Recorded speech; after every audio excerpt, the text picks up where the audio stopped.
Good morning. I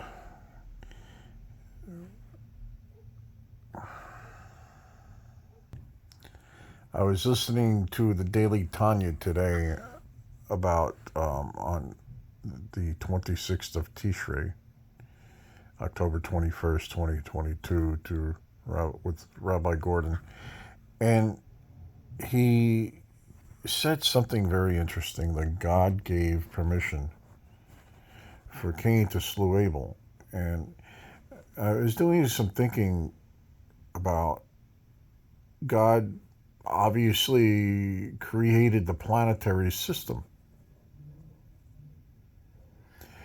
And I find it amazing that the moon that goes around the earth every 30 more or less days, since the beginning of creation, or I guess creation is, we know it. So before the human beings were created, we don't know exactly what was out there in this world, what it was like. God only knew. There were no human beings. There was no angels. There was nothing. It was just, I mean, the question is, did God create the planets already before? And on the sixth day, or whatever day it was, the day that God created the planets, the stars in the heavens, the question is, were they there before? That it says that God created them? Or maybe he just created the vision of them.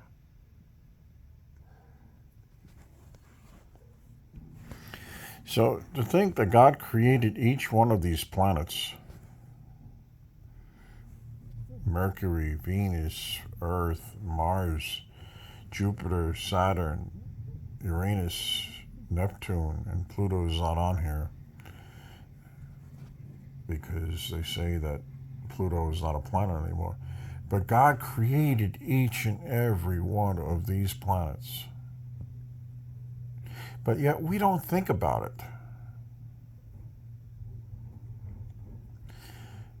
What we do think about is human beings on this planet. We see human beings every day. We hear human beings every day.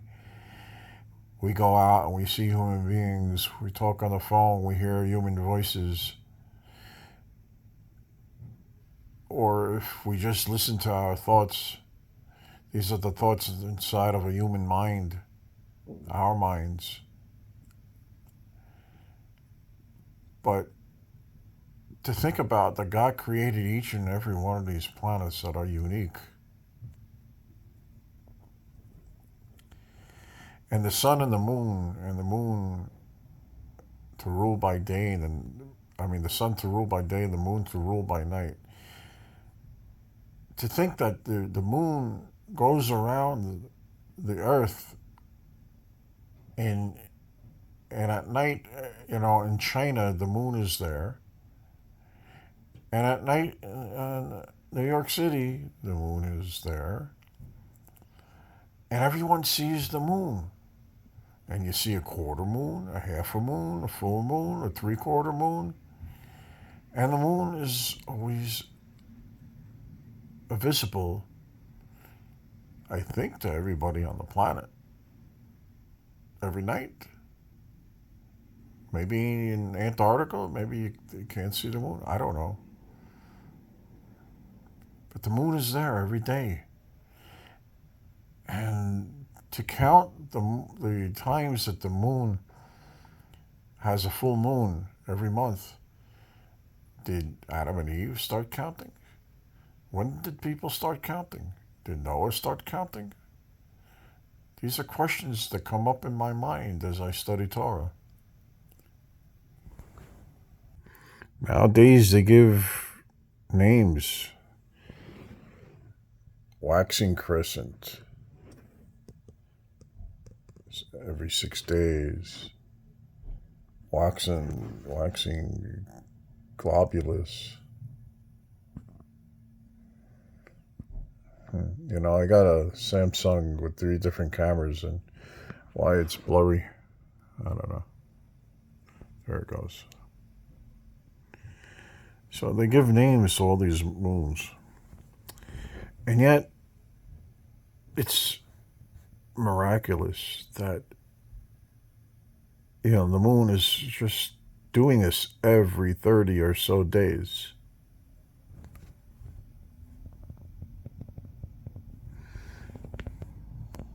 "29 days according to this.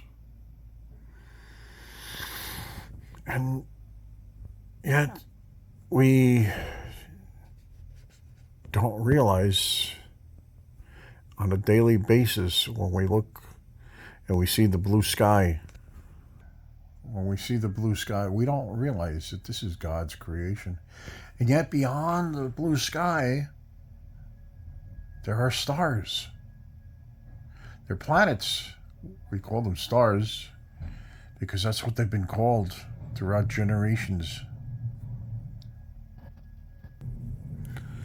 So even though they were called stars at one time, and now, you know, as time evolved for the human beings, they're called planets.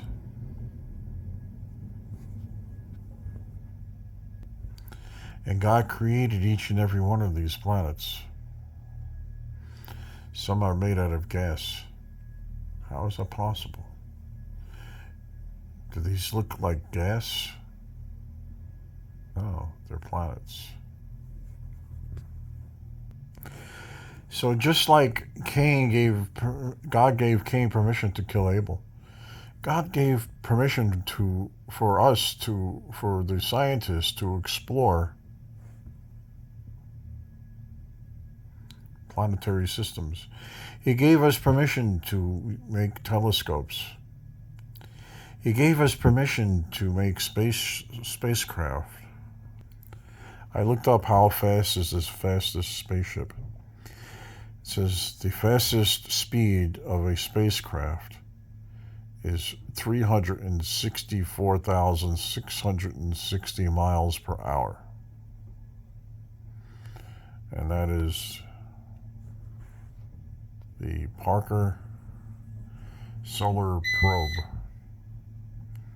That probe travels at 364,660 miles per hour. So the God gave us permission to travel.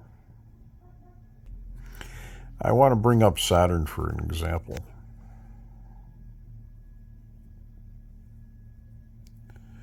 It says here that it is 890 million miles away from the sun. So in order to travel, for a spacecraft to travel to Saturn, to travel 364,000 miles per hour, how fast would it take to go 890 million miles? How long would it take? I'm not going to do the math right now, but my point is that God gave us permission to study these planetary systems.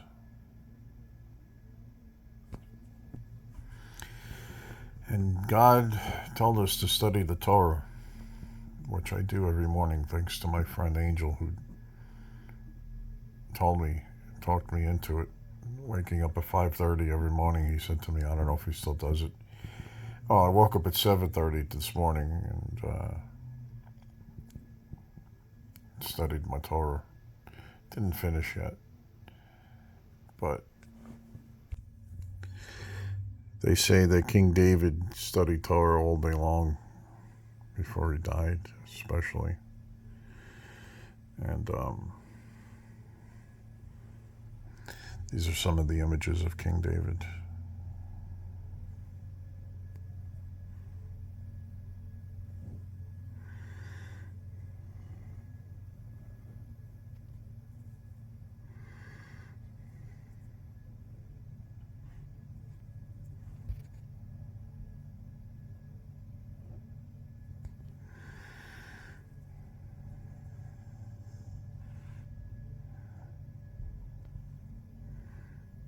Also, Eliyahu and Avi, they say study Torah all day long also.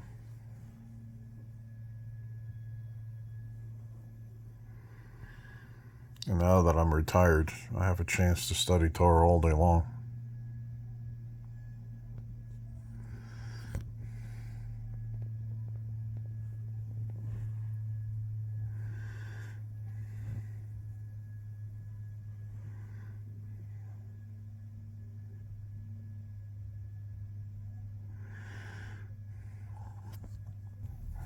It's amazing, all these pictures throughout the centuries of King David.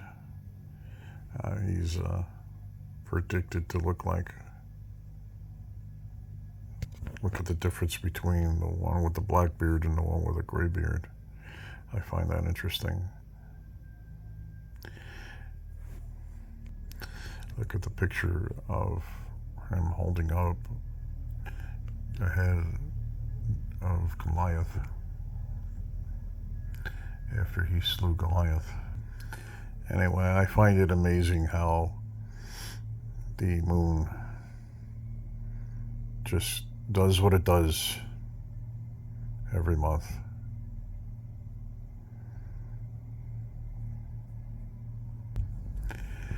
And God created it. This week is we study Bereshit or Genesis in English.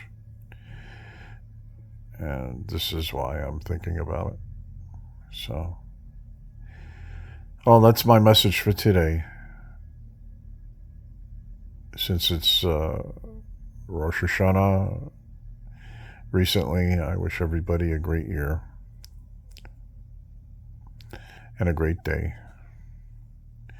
And according to Rabbi Kievman, have the best day ever and have the best year ever.